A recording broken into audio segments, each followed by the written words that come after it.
Hello, everybody. Hope we're all having a blessed night tonight. And we had an excellent, wonderful Sunday service praising the Lord. I know I did. But I hope the same for everyone else. And I hope and pray that we're all following after the Lord in earnest, continuously.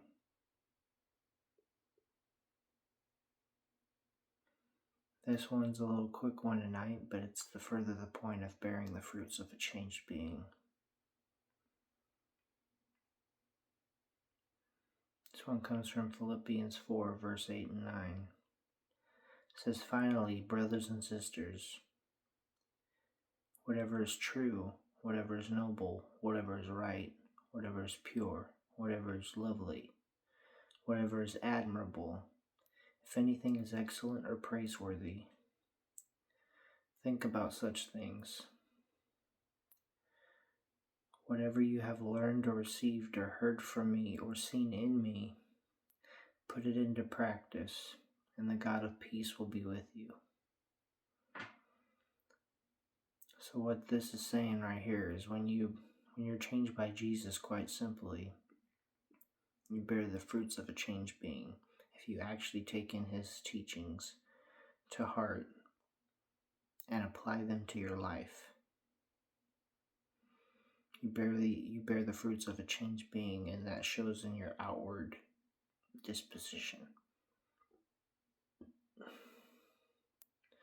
Another couple verses to highlight that are, "Blessed is he who laid down his life for a friend."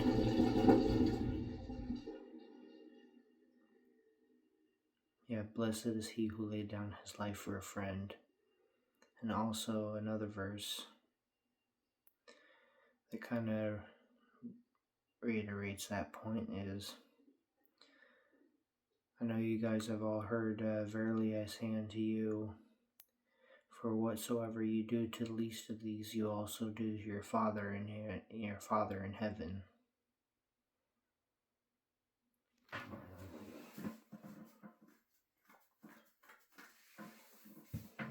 And that's just to further the point that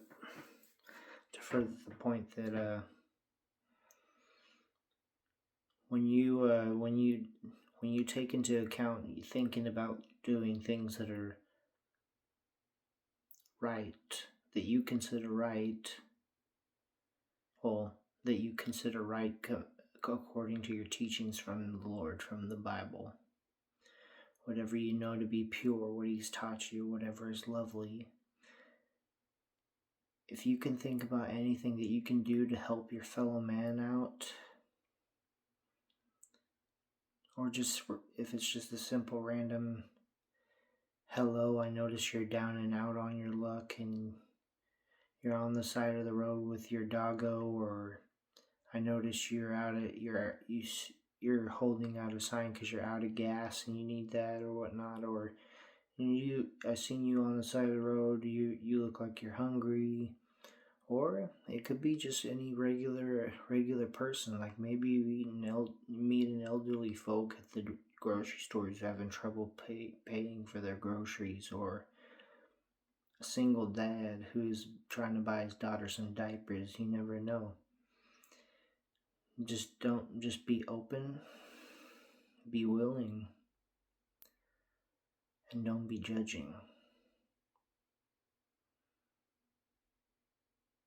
Because in any situation, the Lord will be there with you, and he's watching closely to see what actions you will take, if your actions will reflect his glory in all things.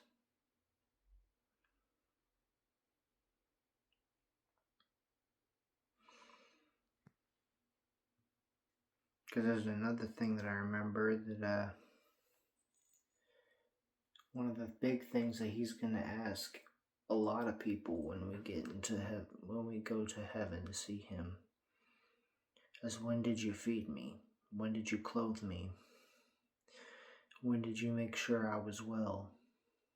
When did you make sure that I got up off the streets and made a better life for myself? When did you help me buy my groceries? When did you help me do this? When did you help me do that? And for a lot of people, it'll be confusing. But when he says things like this, it just goes back to the whatsoever you do for the least of these, you also do for your Father in heaven. Meaning that in everything you do for other people is a reflection of what you would treat him like. Because he lives in all of us. He says Christ in you. He has taught us that. That means that the Father is within and always with us.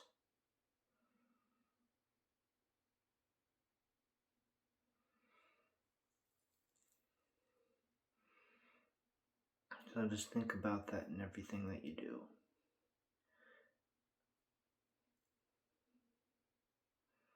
Remember the fig tree too. The fig tree with no fruit, but it had leaves. It bore the promise of a changed being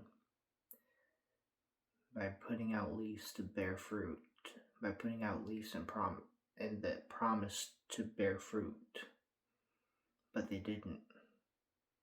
That's another perfect representation of someone who bears the image of someone changed, but never actually went through all the work to change.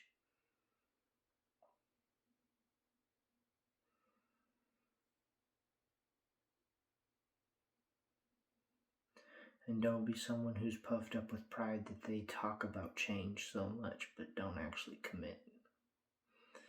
Let your actions and let others' testimonies of you in all things speak louder than words.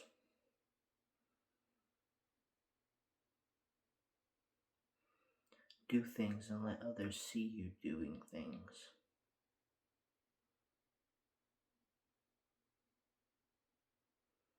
Anyways, just remember, glorify the Lord in all that you do and all that your actions that you make. And you will be blessed.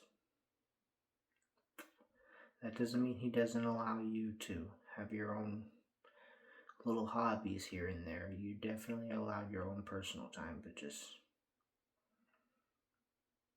make the majority, if not close to all of your time. Make sure the Lord has his time, that he has your priority. In the way that you carry yourself and teach unto others and do unto others. You give the priority unto the Lord. And I hope you all have a blessed night. God bless every single one of you.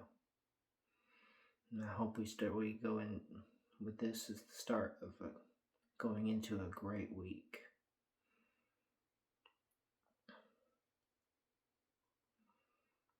Anyways, bless you all again. I'll be praying for every single one of you. And good night. I love you.